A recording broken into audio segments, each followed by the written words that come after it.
오늘은 특별히 신명기 우리가 계속해서 보고 있었는데요. 신명기 말씀을 잠시 한 주만 쉬겠습니다.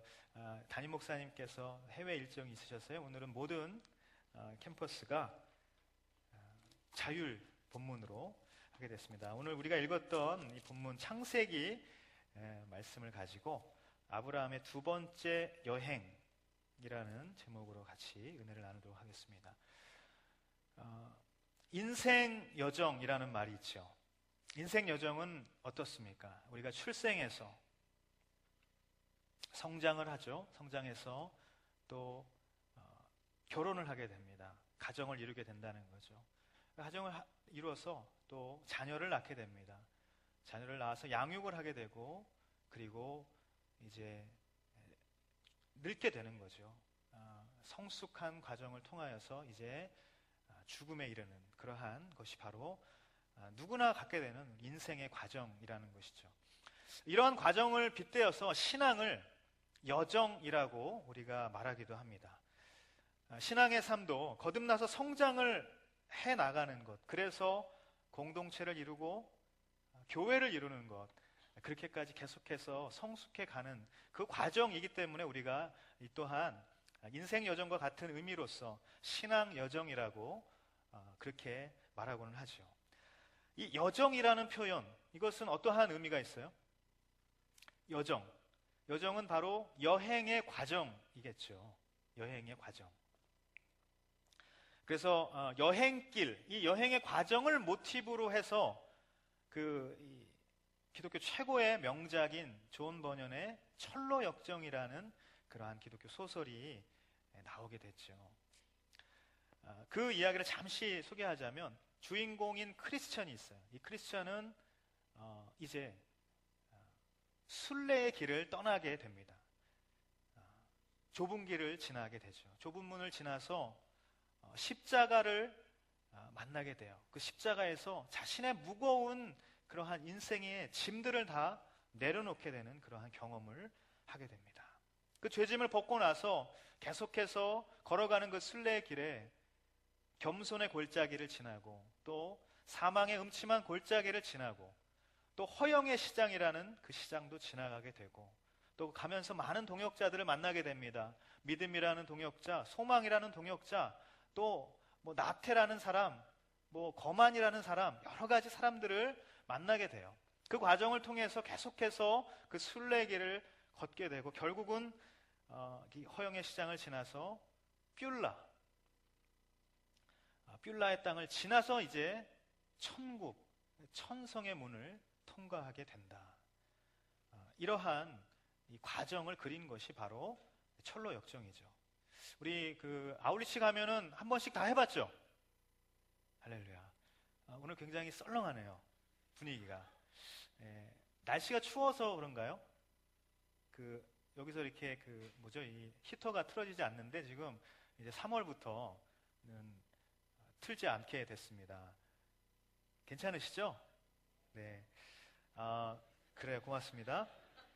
그래서 이 철로 역정은 성경 다음으로 많이 번역된 책이죠. 그리고 성경 다음으로 많이 읽혀진 책입니다. 그만큼 아주 유명한 책. 읽지 않으신 분들 회개하시고요. 꼭 한번 읽어보시기를 바랍니다. 물론 저도 원문이 아니라 풀 버전으로 읽지는 못했어요. 그냥 그림 많이 나와 있는 그런 책 있죠? 그런 걸로 읽었는데 어찌됐든 구원과 함께 순례의 길, 성화의 길을 가는 그 과정을 그리고 있는 것입니다. 그 성도의 삶이 무엇인가를 그렇게 그리고 있는 책이죠. 우리의 신앙은 어쩌면 멀고 험한 여행을 떠나는 그 여행과도 같다라는 것입니다.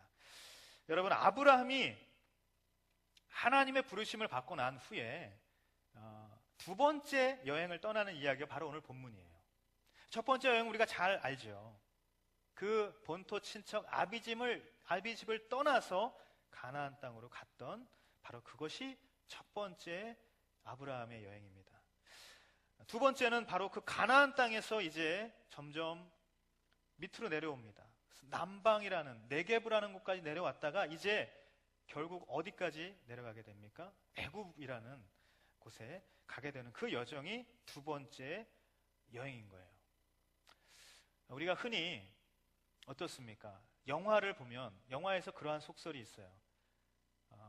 전편을 능가하는 속편은 없다. 맞죠? 맞아요? 제가 리암 니슨이라는 영화 배우를 굉장히 좋아합니다. 저의 영화 보는 수준을 가지고 우리 아내가 굉장히 뭐라고 많이 하는데 어떻게 해요? 뭐 저는 재밌는데요. 저는 엑스맨이라는 영화를 처음 접할 2000년도에 나왔죠. 그 영화를 보고서요. 저는 아직까지 그 감동이 잊혀지지가 않아요. 그 휴잭맨을 너무나도 좋아하는 그렇습니다. 그래서 가끔 TV를 보게 되면 했던 거 또 하고 또 하고 또 해도 계속 보는 거죠. 그래서 저의 영화 그 관람의 수준을 가지고 우리 아내가 계속 수준을 좀 높이라고 이야기를. 어쨌든 영화에뿐만 아니라 2년차 징크스라는 것도 여러분 아마 들어보셨을 거예요. 소퍼머 징크스라고 하죠. 첫 번째 뭐 야구 선수든 축구 선수든 첫 해 데뷔 때는 굉장히 잘해요. 근데 두 번째 해는 조금 그때보다 못한 그러한 실력을 나타낼 수밖에 없다. 이것이 바로 2년차 징크스라는 얘기입니다. 첫 번째 여행, 이 아브라함의 첫 번째 이 발걸음에 하나님께서 엄청난 축복을 허락하여 주셨어요. 약속도 주셨어요. 비전도 주셨습니다. 그래서 그는 엄청난 복을 받게 되는 거예요. 이 땅에서 너는 복의 근원이 될 것이다 라는 그러한 엄청난 약속과 축복을 받았던 그것이 바로 첫 번째 여행. 그런데 이 두 번째 여행은 과연 그 첫 번째 여행을 능가하는 그러한 감동적인 그러한 즐겁고 행복한 여행이 될 것인가? 여러분, 오늘 우리가 아브라함의 두 번째 여행을 볼 텐데 저와 여러분의 신앙의 여정,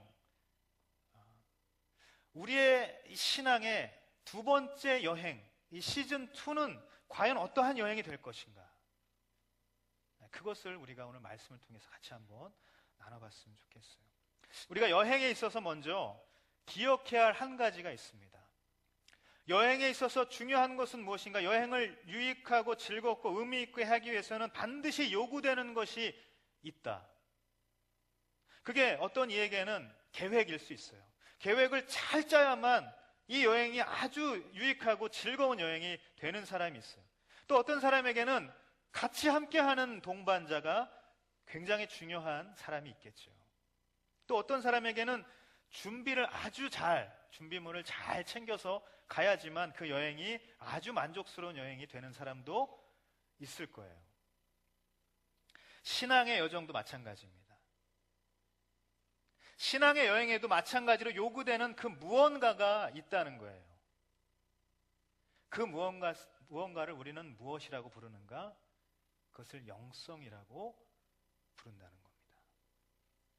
그러므로 우리가 신앙의 여정을 가는 데 있어서 이 영성이라는 이 필요되는, 이 요구되는 이것을 가지고 우리의 성도의 삶, 성화의 삶을 나아가야 한다, 걸어가야 한다라는 것이죠. 달리 말한다면 어쩌면 성화의 과정, 우리가 성도로서 살아가는 이 성화의 과정은 영성을 훈련하는 과정과도 같다라는 그러한 말을 할 수가 있다는 것입니다. 오늘 말씀을 우리가 볼 텐데 말씀을 통해서 아브라함의 신앙의 여정을 통해서 우리의 신앙생활은 어떠한가? 우리의 신앙생활의 두 번째 시즌2 이 여행은 어떠한가? 주님께서 말씀하시는 성도의 영성을 한번 같이 나눠봤으면 좋겠습니다. 먼저 10절 말씀 읽도록 하겠습니다. 10절입니다. 시작.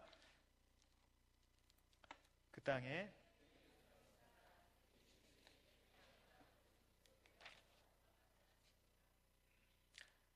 흉년이 들었어요. 그래서 흉년이 들어서 기근이 심했다라고 기록하고 있습니다. 가나안 땅은 여러분 어떠한 땅입니까? 하나님께서 약속하신 땅이에요. 하나님께서 축복을 주시는 땅입니다. 하나님께서 놀라운 복을 그 가운데에 부어주시겠다. 바로 그곳에서 너는 복의 근원이 될 것이다 라고 이야기해 주신 그 축복과 약속이 있는 그러한 땅이 아니겠습니까? 그런데 믿음으로 순종해서 다다랐던 그 약속과 축복의 땅, 그곳에 뜻밖의 하나님의 약속과 축복은 온데간데 없이 흉년이 들고 기근이 들었다라고 성경은 말하고 있는 겁니다. 하나님은 분명 우리의 오늘 찬양의 고백처럼 선하신 분이죠. 하나님 선하십니다. 언제나 선하시다고 우리가 찬양으로 고백했어요. 그 선하신 분이 인도하신 그 약속의 땅, 분명히 우리에게 선한 것들, 축복이 있고 은혜가 있고 하나님의 약속이 그 가운데 있는 아주 선한 그 땅이 되어야만 하는 것이겠죠. 하지만 하나님의 뜻이 분명히 선하고 하나님 선하시고 하나님의 뜻이 선하시고 하나님께서 약속하신 그 땅이 분명히 선한 축복의 땅일지라도 그 가운데 기근이 찾아올 수 있다라는 것입니다. 여러분, 우리의 삶을 한번 되돌아보십시오. 삶의 기근, 삶의 흉년이 들어서 너무나도 어려운 이 기근이 심한 이 가나안 땅처럼 그러한 상황 가운데에 허덕이면서 살아가고 있는 인생이 우리 가운데 있습니까? 혹시 여러분의 인생이 지금 바로 그러한 상황입니까? 아브라함이 가나안 땅에서 경험했던 그 기근처럼 하나님께서 명하신 저와 여러분의 삶의 자리, 하나님께서 가라고 하셨기 때문에 내가 지금 그 자리에 있는데 바로 그곳에서도 기근은 있을 수 있다. 기근은 찾아올 수 있다라는 것을 우리가 기억해야 되는 것입니다. 기근이 임한다고 더 이상 하나님의 약속과 하나님의 뜻은 그 삶의 자리, 나의 삶의 자리에서 이제 없어진 것이 아닌가. 나의 삶의 자리는 더 이상 하나님의 축복과 약속이 있는 그 자리가 아닌 것인가? 결코 그렇지 않다는 거예요. 그러므로 여러분, 지금 처한 현실이 극심한 기근과 정말 흉년이 들어서 너무나도 어렵고 힘든 메마르고 황망한 그런 현실이라고 하더라도 그렇다고 해서 그 장소가 더 이상 하나님의 뜻은 이제 더 이상 그곳에 없는 그러한 곳이라는 것은 아님을 우리가 명심해야 한다는 것입니다. 하나님께서 말씀하시기 전에는 풍년이든 흉년이든 바로 그곳이 하나님께서 명하신 곳인 줄 믿는 것이죠. 그것이 우리의 삶의 자리라는 것입니다. 따라서 우리에게 중요한 것은 무엇인가? 기근이 아니라 기근을 바라보는 관점이 중요하다는 것입니다. 우리에게 찾아온 문제가 아니라 그 문제를 바라보는 우리의 관점이 중요하다는 것이에요. 우리에게 찾아온 그 시련과 어려움의 그 상황이 아니라 우리가 그 상황을 어떻게 바라보느냐, 그것이 중요하다는 것입니다. 본문의 아브라함은 어떻게 바라보고 대처했습니까? 아브라함은 이집트로 내려가서 그곳에 얼마간 살았다라고 말을 합니다. 여러분, 첫 번째 여행의 배경을 다시 한번 우리가 한번 읽어볼까요? 창세기 12장 1절에서 4절까지의 말씀입니다. 같이 한번 읽겠습니다. 시작.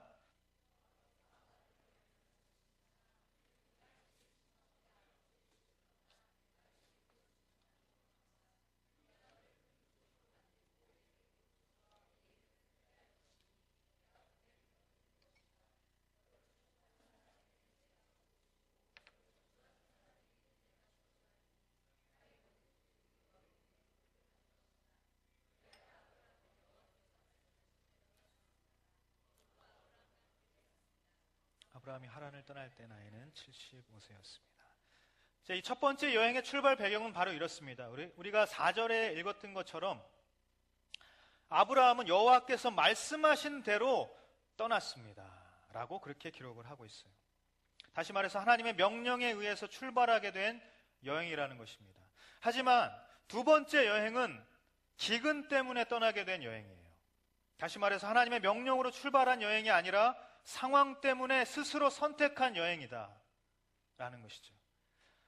여러분, 아브라함은 이집트로 내려가는 선택을 했어요. 기근이라는 상황 기도했다라는 그러한 표현이 등장하지 않아요. 하나님께 그 도움을 구했다라는, 이 상황을 어떻게 할까요? 라고 그 도움을 구했다라는 표현이 어디에도 등장하지 않는다는 것입니다.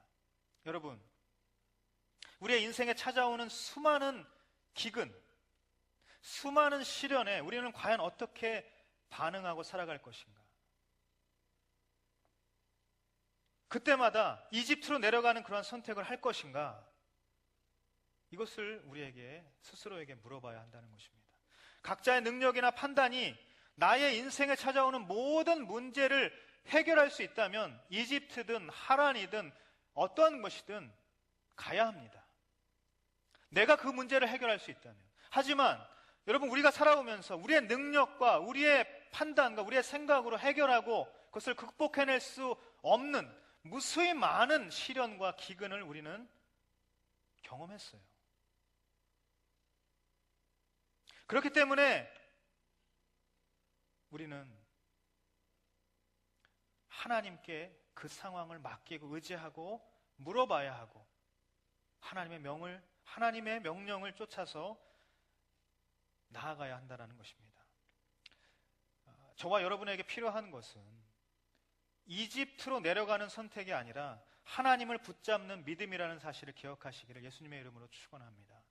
이집트로 내려가는 선택, 그것은 아브라함의 스스로의 선택이었어요. 기근이 왔다면, 시련이 왔다면, 나에게 어떠한 문제와 상황이 벌어졌다면 더욱 하나님께 가까이 다가가라, 나에게 다가와라 라는 사인임을 우리가 감지해야 한다는 것입니다. 시련 속에서 하나님과 더욱 친밀해질 수 있다는 사실을 우리가 기대하고 그것을 믿고 나아가는 것이 중요하다는 것입니다. 여러분, 떠나는 선택이 아니라 머무는 선택, 하나님께 붙어 있는 그러한 선택을 할 수 있게 되기를 축복합니다. 요한복음 15장 4절 5절 말씀을 같이 한번 읽어볼까요? 시작.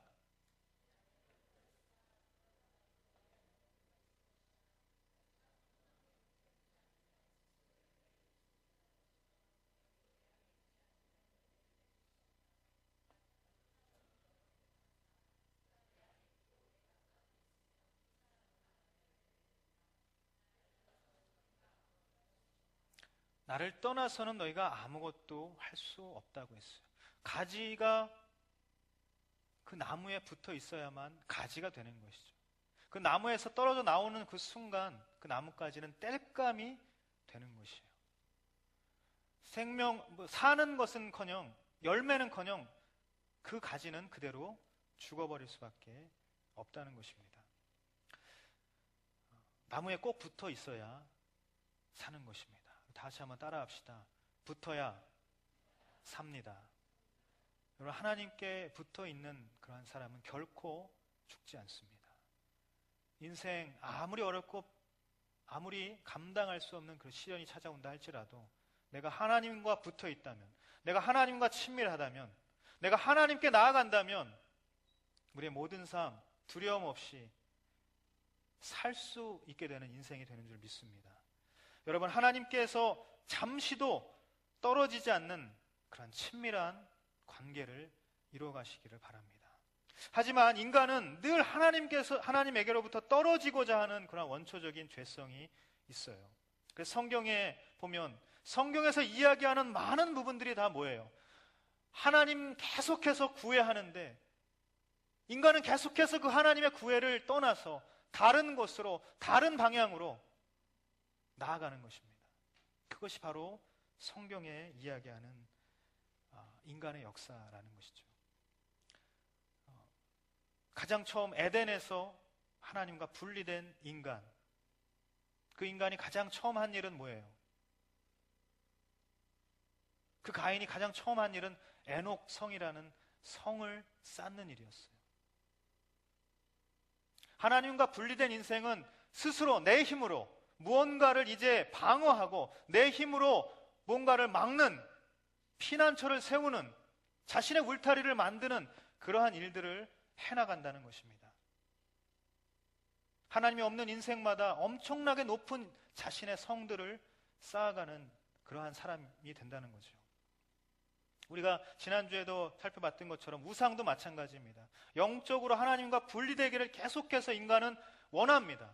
그것이 죄성이에요. 사단마귀의 악한 공격에, 그 유혹에 우리는 계속해서 마음을 빼앗겨서 하나님과 영적으로 분리되고자 그렇게 애써 나아간다는 것입니다.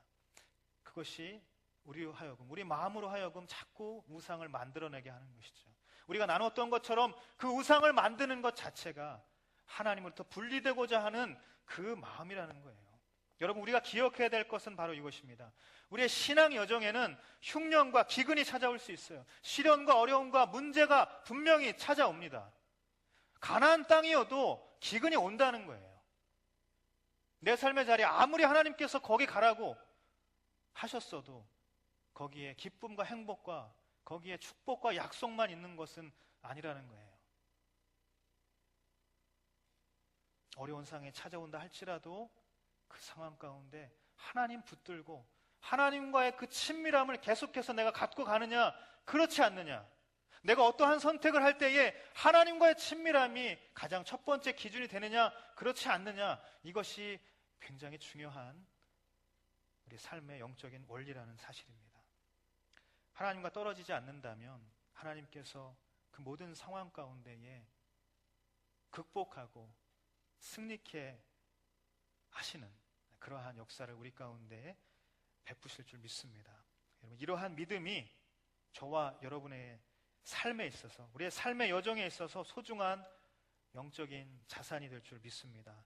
아브라함을 택하신 하나님께서 아브라함과 항상 함께하기를 원하셨던 것처럼 저와 여러분의 삶에도 하나님께서는 계속해서 함께하시기를 원해요. 친밀하시기를 원해요. 우리의 인생의 여정에서 이 친밀함의 영성, 이 친밀함의 영성을 가지고 그 길을 갈 때에 우리의 두 번째 여행은 조금 더 행복하고 유익하고 편안하고 재미있는 그러한 여행이 될 줄 믿습니다. 두 번째, 우리의 인생 여정길에서 필요한 성도의 영성은 무엇인가? 11절에서 12절 말씀 같이 읽도록 하겠습니다. 시작. 그는 이집트에 들어가기 직전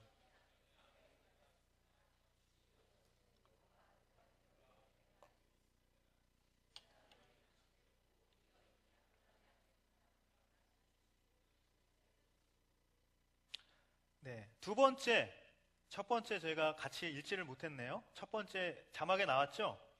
뭐였어요? 친밀함의 영성이었어요. 두 번째 우리가 말씀하시는 영성은 무엇인가? 다시 따라합시다. 경외함의 영성. 스스로의 선택으로 시작된 아브라함의 두 번째 여행이에요. 그런데 막상 이집트에 들어가기 직전에 그의 마음에 두려움이 밀려오기 시작했습니다. 기근을 피해서, 그래서 살기 위해서 떠난 여행인데 아이러니하게도 죽음을 지금 걱정하고 있어요. 살기 위해서 떠났으면 살 걱정을 해야죠. 근데 왜 죽을 걱정을 할까? 지금 이 순간에 아브라함의 마음속에 가득 찼던 그러한 생각은 부르심의 땅에, 그 부르심의 땅을 떠난 것에 대한 하나님의 책망을 두려워했던 것이 아니라 이집트 사람들이 자신의 목숨을 빼앗을 수도 있다, 빼앗을지 모른다라는 그 두려움, 그것이 그의 마음 가운데, 그의 생각 가운데 있었다는 것이죠. 다시 말해서 아브라함은 하나님을 두려워하기보다 사람을 두려워했다는 사실입니다. 창세기 12장 6절에 보면 아브라함이 가나안 땅에 이르렀을 때에 그 가나안 사람들이 그곳에 살고 있었다라고 그렇게 기록을 하고 있어요. 여러분, 가나안 사람들은 어떠한 사람들입니까? 우리가 익숙하게 잘 알지만 예전 우리가 그 신명기 말씀에서도 한번 나눴지만 정탐꾼을 보내요. 정탐꾼을 보냈을 때 그들의 보고가 어땠습니까? 가나안 땅 사람들은 과연 어떠한 사람들이었습니까? 굉장히 키가 크고 아주 힘이 센 그러한 사람들이었어요. 그들에 비하면 우리는 메뚜기와 같은 존재라고 그렇게 보고할 만큼 아주 힘이 센, 아주 강한 그러한 사람들이었다라고 성경은 기록하고 있죠. 그렇다면 이집트 사람들보다는 분명히 훨씬 더 강하고 센 사람들이었을 거예요. 그런데 아브라함은 가나안에 들어갈 때는 조금 더 망설이거나 두려워하지 않았어요. 그런데 이집트에 이제 들어간다고 했을 때 거기에서는 바로 그 이집트 사람들이 자신을 죽일까봐 두려워했다는 것입니다. 여러분, 우리의 삶에 이렇게 두려움의 상황들이 생기고는 합니다. 하지만 우리가 기억해야 될 것 있어요. 그 두려움의 실체는 과연 무엇인가? 내가 지금 두려워하는 그 실체는, 그 대상은 과연 무엇인가?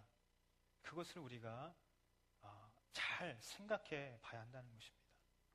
제가 가장 좋아하는 구절입니다. 잠언 29장 25절 개역개정으로 이거는 한번 같이 읽어보도록 하겠습니다. 시작.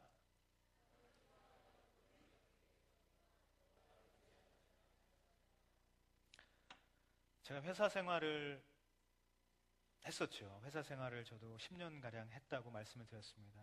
그 가운데 저도 막 이렇게 조직 생활, 회사 생활을 하면서 많은 일들이 있죠. 그 가운데 이제 이 사람하고 내가 어려워지면, 이 사람하고 관계가 어려워지면 참 내가 힘들겠다. 그러한 두려움과 걱정이 있었어요. 그래서 하나님과의 약속을 조금 뒤로 하고 버리고 자꾸 그 사람과의 관계를 어떻게 잘 원만하게 이것을 쌓아갈 것인가, 이들과의 그 관계 울타리를 어떻게 잘 쌓아갈 것인가에 굉장히 몰입하며 살아갔을 때가 있었습니다. 그 관계가 잘못되는 것에 대한 두려움에 사로잡혀서 그렇게 했던 것이죠. 하지만 사람을 의지하는 사람은 결국 그 사람 때문에 좌절을 경험하게 된다는 거예요. 제가 한참 회사 생활하다가 굉장히 어려운 일을 당했어요. 그 법적인 싸움에 휘말려서 한 2년 동안 이제 피고인으로서 살아갈 수밖에 없었던 그러한 삶이 있었어요. 굉장히 저에게는 인생에서 가장 힘들고 어렵고 너무나도 추웠던 그러한 시절이 있었어요. 그때 내가 그토록 심혈을 기울여서 만들었던 내 삶의 울타리들, 내 관계의 울타리들, 그 수없이 많았던 나의 지지자들은 단 한 명도 나에게 울타리를 쳐주지 않았어요. 다 외면하는 거죠. 여러분, 그러한 사람에게 좌절하고 실망하고 상처를 입는 것들 여러분의 인생에서도 분명히 경험해 보셨을 거예요. 아무리 잠언서 29장 25절을 아무리 우리가 읽어도 우리의 삶의 경험으로 그것을 경험되어지기 전까지는 그 속에 깊이 담겨진 그 의미를, 그 말씀의 진리를 우리가 깨닫기 어렵겠죠. 하지만 여러분, 제가 다시 한번 말씀드리지만 사람을 두려워하면 분명히 덫에 걸리게 됩니다. 우리를 자유케 하시고 우리를 보호해 주시고 우리의 산성이 되시고 피난처가 되시고 요새가 되시는 분은 오직 하나님 한 분임을 믿습니다. 여러분, 이 믿음이 저와 여러분에게 있게 되기를 간절히 바랍니다. 의지한다는 것은 경외함으로부터 시작되는 거예요. 성경에서 말하는 경외함은 두려움입니다. 그 두려움은 하나님을 두려워한다는 의미인데, 그 두려움의 의미는 무언가 하나님께서 꾸짖고 심판하고 벌을 주시고 그러한 의미에서의 그 두려움을 의미하는 것이 아니에요. 하나님, 우리의 상상을 뛰어넘으시는 너무나도 크신 분이고 너무나도 놀라우신 분이고 위대하신 분이다, 우리가 상상할 수 없을 능력을 가지고 계신 그런 분이다라는 그 마음이 바로 경외라는 것입니다. 그 경외를 성경은 두려움이라고 표현하고 있는 거예요. 따라서 하나님을 경외한다는 것은 나는 능력이 없고 하나님은 능력이 있으시다, 나는 할 수 없는데 하나님은 하실 수 있다, 하나님을 의지하는 그런 삶을 산다는 것을 의미한다는 것입니다. 다시 한번 이야기합니다. 하나님을 경외하는 것은 하나님을 의지하는 삶을 산다는 것입니다. 반대로 사람을 두려워한다는 것은 어떠한 의미가 있겠어요? 그러면 사람을 의지하는 삶을 산다는 것은 사람을 두려워한다는 삶을 산다는 것은 사람을 의지한다는 거예요. 아무런 도움이 되지 않습니다. 따라서 사람을 두려워하지 않는 것이 여호와 하나님을 경외하는 것임을 깨닫게 되기를 예수님의 이름으로 축원합니다. 저와 여러분의 신앙의 여정에 있어서 하나님만을 경외하는 것, 이 경외함의 영성, 우리의 신앙의 여정에 있어서, 우리의 삶의 여정에 있어서 매우 중요한 성도가 갖춰야 할 영성이라는 사실입니다. 하나님만을 경외하는 영성이 깊어지기를 예수님의 이름으로 축원합니다. 세 번째 또한 성도에게 필요한 영성이 있는가? 13절 말씀 같이 읽도록 하겠습니다. 시작.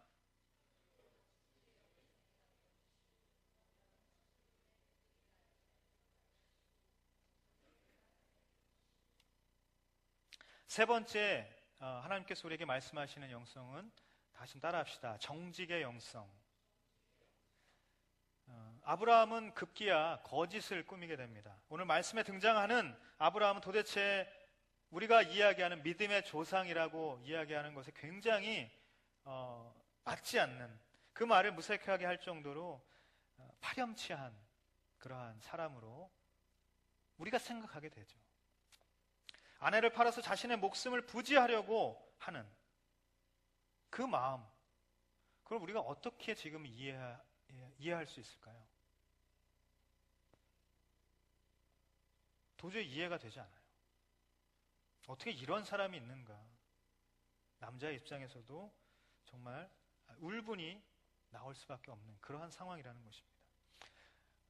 거짓은 돌이킬 수 없는 상황으로 치닫게 되는 거예요. 그래서 사례는 왕실로 들어가게 됐고 급기야 바로의 아내가 되는 그러한 상황까지 벌어지게 되었습니다. 여러분, 두려움은 우리를 거짓으로 내몰아 갑니다. 우리가 하는 모든 거짓말, 거의 대부분의 거짓말을 잘 살펴보면 그것은 두려움 때문에 기인한 것이에요. 살아가다 보면 얼마나 우리가 많은 두려움에 사로잡혀 살아가고 있겠습니까? 우리 11절에서 13절까지의 말씀 보면 그는 이집트에 들어가기 전에 아내 사라에게 말했다. 자, 보시오, 당신은 용모가 아름다운 여인을 내가 알고 있어. 이집트 사람들이 당신을 보고 이 여인이 아브라함의 아내구나 하면 나는 죽이고 당신을 살려줄지 모른다는 상상을 지금 했던 거예요. 이 생각을 한 거예요. 그러니까 부탁이 있는데 당신 내 여동생이라고 해주면 그들이 나를 잘 대해줄 것이고 당신 덕분에 내가 살 수 있을 것이라는 그러한 생각을 지금 했어요. 오늘 우리가 읽었던 이 10절부터 20절까지의 말씀, 그 중에 딱 이 세 구절만 사실이 아니에요. 모세가 아니라 아브라함이 한 생각이에요. 다른 거는 다 사실로 나타났던 실제 상황입니다. 여러분, 우리는 일어나지 않는 사건들 때문에 힘들어하고 괴로워하면서 살아가고 있습니다. 그게 우리의 실존이에요. 일어나지 않은 일들 때문에 정직함을 너무나도 쉽게 포기하면서 우리는 살아가고 있어요. 두려움 때문에 거짓말을 너무나도 밥 먹듯이 하면서 살아가고 있지는 않는가. 거짓은 어떠한 결과를 불러일으켜 옵니까? 단 한 번의 거짓 때문에 지금 아브라함의 이 거짓 때문에 어떠한 일이 벌어졌습니까? 16절 보면 바로는 사례 때문에 아브라함을 잘 대접해 주었습니다. 그래서 아브라함은 양소, 암수나기, 남녀 하인들 낙타를 얻었다고 기록하고 있어요. 그가 거짓말했기 때문에 자신 살았고 부도 얻었어요. 하인도 얻게 되는 놀라운 일들이 막 일어났어요. 하지만 여러분, 이때 얻었던 그 하인, 그 중에 바로 누가 있습니까? 하갈이라는 사례의 여종이 있어요. 그 하갈과 아브라함이 동침을 해서 낳은 아들 이스마엘. 인류 역사에 어떻게 보면 가장 인간의 그 거짓과 잘못으로 빚어진 비극이죠. 그것 때문에 지금까지도 인간의 역사는 하나님과 함께하지 못하는 분열의 그러한 역사로 그렇게 살아갈 수밖에 없다는 겁니다. 이렇게 엄청난 대가가, 엄청난 일이 바로 이 한 번의 거짓 때문에 일어날 수 있다는 사실이죠. 여러분, 때로는 사람을 두려워하고 다가올 상황을 우리가 걱정할 때가 있어요. 거짓의 유혹, 부정직의 유혹은 바로 그 틈을 타고 들어오는 것입니다. 바로 그때 거짓의 유혹을 이길 힘이 우리에겐 필요한데, 바로 그 틈을 막 비집고 사단 마귀는 우리에게 거짓말을 하라고, 부정직해도 된다고 그렇게 이야기를 하는 거예요. 여러분, 우리가 다윗의 고백처럼 정직한 영을 새롭게 하소서, 이 기도가 우리의 매 순간의 삶, 매일의 삶 가운데 있게 되기를 예수님의 이름으로 축원합니다. 신앙의 여정에서 무엇보다 중요한 것은 정직의 영성이에요. 여러분, 정직하게 살아야 합니다. 정직한 한 사람이 어둠 속에 한 줄기 빛이 된다고 성경은 말씀하고 있습니다. 저와 여러분이 정직한 한 사람이 될 때에 저와 여러분의 모든 삶의 자리 가운데에 한 줄기 빛이, 하나님의 빛이 그 가운데 나타나게 된다는 사실, 우리 모두가 기억하고 정직한 영성을 갖게 되기를 바랍니다. 우리 17절 마지막으로 같이 한번 읽어보도록 하겠습니다. 시작. 그러나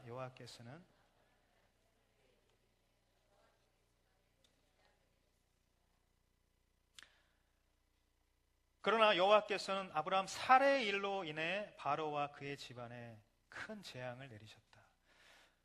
이제 돌이킬 수 없는 상황 가운데 누군가 해결을 해야 되는 거예요. 지금 이 상황 어떻게 해결을 될까? 하나님께서 이 상황에 대해서 진노하셨어요.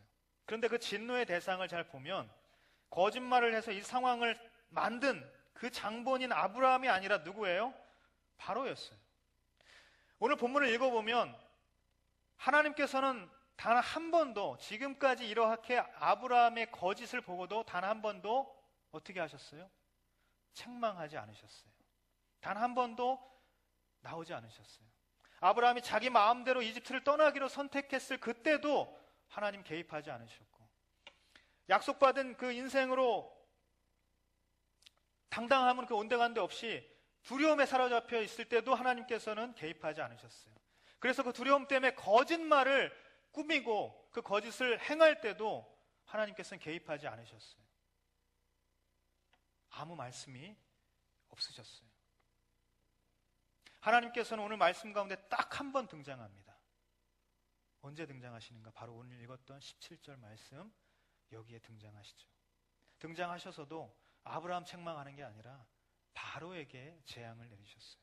도대체 이것을 어떻게 이해할 수 있는가? 어떻게 이해할 수 있겠습니까? 여러분, 우리가 신앙생활을 하면서 그 여행길을 가면서 때로는 아브라함같이 이렇게 좌로 우로 넘어지고 실패하고 좌절하고 그렇게 살아갈 때가 있어요. 그럴 때 하나님은 어떠십니까? 막 너 잘못했다고, 너 이러면 안 된다고 막 나를 다그치고 때리시고 그렇게 하시나요? 물론 하나님께서 그렇게 하실 때가 있어요. 그렇게 하실 때가 있어요. 하지만 우리가 중요한 것, 오늘 말씀을 통해서 우리가 깨닫는 것, 아무리 이해하려고 해도 도대체 이 아브라함 이렇게 나쁜 짓을 하는데 어떻게 하나님 아무 말도 하지 않으시는가? 어떻게 하나님 한 번도 그에게 말씀하지 않으시고 책망하지 않으시는가? 그럼 그렇게 살아도 되는 것인가? 하나님께서 그 이야기를 하고 있는 건가요?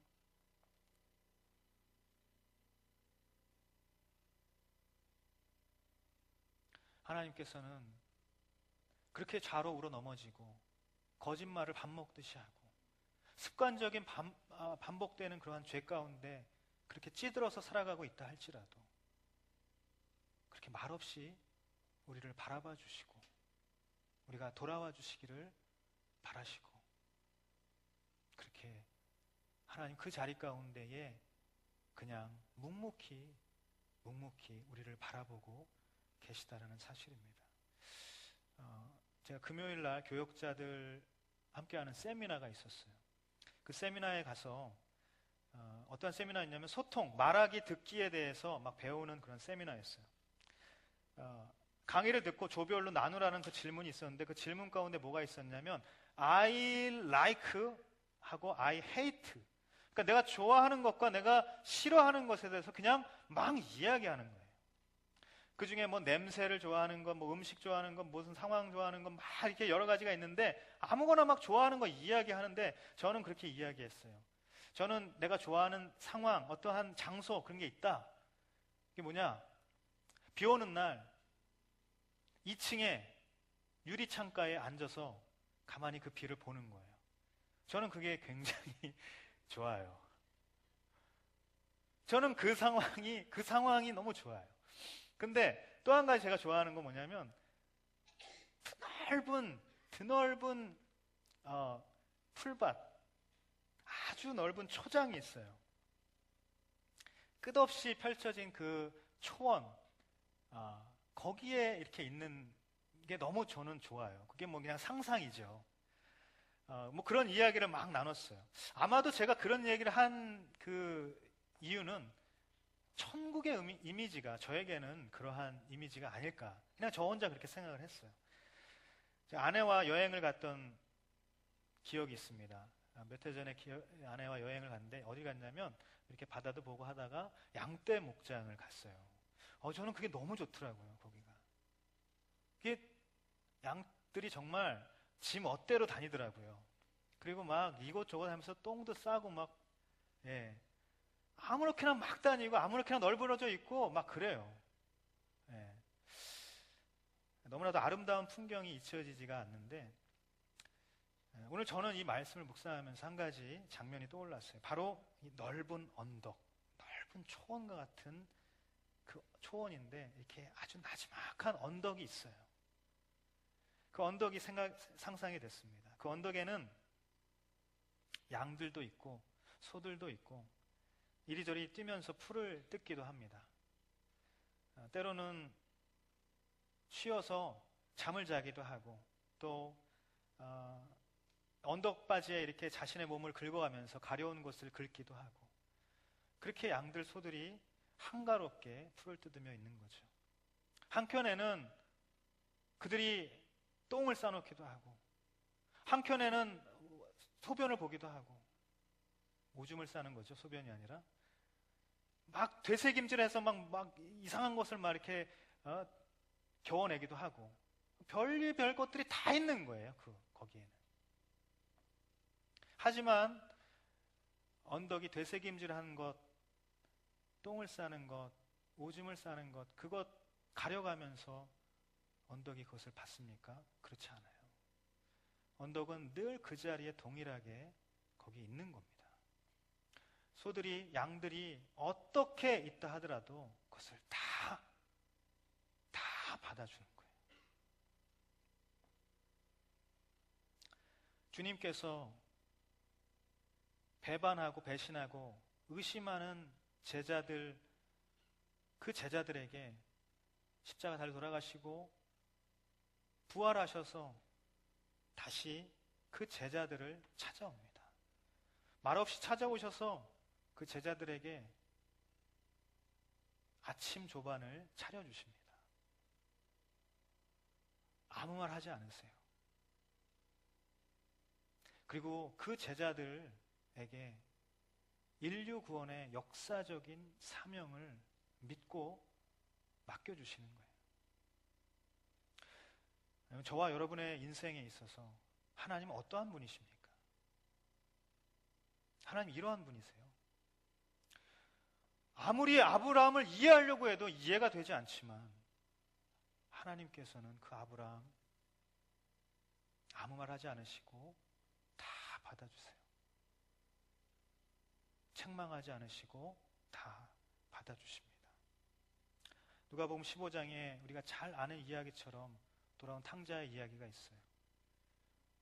그 탕자와 같은 그 허랑방탕한 아들, 그 아들도 돌아오면 아무 말 하지 않으시고 그냥 끌어안아 주세요. 품어주세요. 그게 하나님이에요. 여러분, 저와 여러분 그 어느 때보다 힘들고 어려운 세상과 마주하며 살아가고 있습니다. 여러 가지 삶의 고통 속에서 우리가 힘겨워하며 살아가고 있어요. 우리의 삶의 여정은 녹록치 않습니다. 성도로서 십자가의 무게를 감당해야 되는데 자기 십자가를 지기에 점점 더 어려움만 지고 무거움만 지는 것 같습니다. 하지만 오늘 말씀을 통해서 우리가 느끼는 하나님, 그 아버지의 모습은 어떠한 분인가? 우리가 여태까지 우리의 인생 가운데 경험했던 그 아버지의 모습은 어떠한 분인가? 우리를 품어주시고 우리를 끌어안아 주시는 그 아버지 때문에 우리가 다시 힘을 내어서 일어설 수 있는 것 아니겠습니까? 대한민국이 지난주 중요한 결정을 했어요. 누가 승리자이고 누가 패배자입니까? 과연 승리가 있고 패배가 있는 것입니까?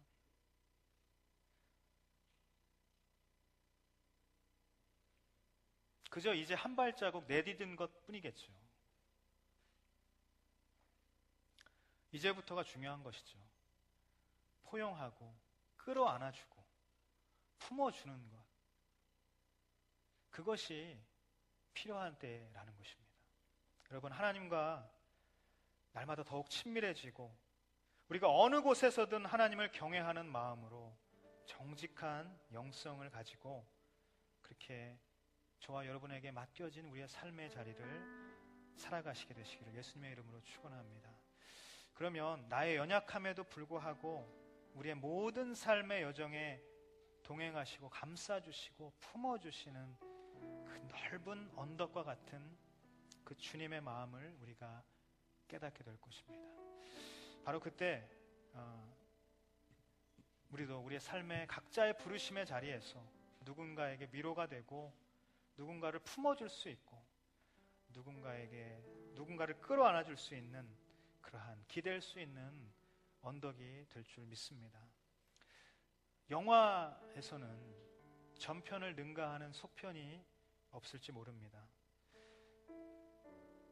우리의 세상 삶에서는 평균 회귀, 그것 때문에 이 2년차 징크스가 우리의 모든 삶의 가치를 지배할지 모릅니다. 하지만 신앙의 여정에는 전편보다 훨씬 감동적인 속편이 있는 거예요. 우리의 삶이 지금까지와는 전혀 다른 제2막이 우리 가운데 있는 것입니다. 여러분, 아브라함이 첫 번째 여행에서 하나님의 그 놀라운 사랑을 경험했던 것처럼, 하지만 두 번째 여행에서 그는 너무나도 실패하고 너무나도 나쁘끄러운 그러한 삶으로 일관했던 그러한 여행이었지만 바로 그때도 하나님은 그 아브라함을 사랑해 주시고, 아니 더 큰 사랑으로 그를 끌어안아 주시고 품어 주셨던 것, 그 두 번째 여행에서 아브라함이 느끼지 않았겠습니까? 그것을 경험하지 않았겠습니까? 하나님께서 우리의 인생의 여정의 동반자가 되어주시고 우리의 인생의 그 시나리오를 써 내려가신다면 이전까지 삶보다 훨씬 값지고 아름다운 두 번째 여행을 우리가 출발할 수 있게 될 줄 믿습니다. 아니, 우리가 지금 두 번째 여행을 가고 있을 때 우리가 넘어지고 우리가 실패하고 우리가 좌절한다 할지라도, 우리가 죄 때문에 쓰러진다 할지라도 하나님 묵묵히 넓은 언덕과 같이 우리를 품어주시고 우리를 기다려 주시는 줄 믿습니다. 그렇기 때문에 우리의 두 번째 여행은 훨씬 더 감동적인 여행이 되는 것입니다. 여러분, 이 사실을 믿게 되기를 예수님의 이름으로 축원합니다. 아브라함의 두 번째 여행에서 그는 하나님의 더 깊은 사랑을 경험했던 것처럼 저와 여러분의 두 번째 여행, 우리 W 공동체가 앞으로 걸어가야 할 두 번째 여행, 그 가운데 더욱더 우리가 하나님과 친밀하고 더욱더 하나님을 경외하고 우리가 정직한 영성을 가지고 우리가 주님이 나를 품어주셨던 그 것처럼 서로를 품어주고 서로를 위로해주고 서로를 끌어안아줄 수 있는 그러한 공동체가 되기를 간절히 바랍니다. 우리 공동체가 그러한 공동체가 되기를 원하고 여러분 모두의 삶이, 우리의 인생이 그러한 인생이 되기를, 그래서 늘 언덕과 같이 늘 그 자리에 묵묵히 있을 수 있는, 품어줄 수 있는 그러한 넉넉한 인생이 되기를 예수님의 이름으로 축원합니다. 이 시간 함께 기도하겠습니다.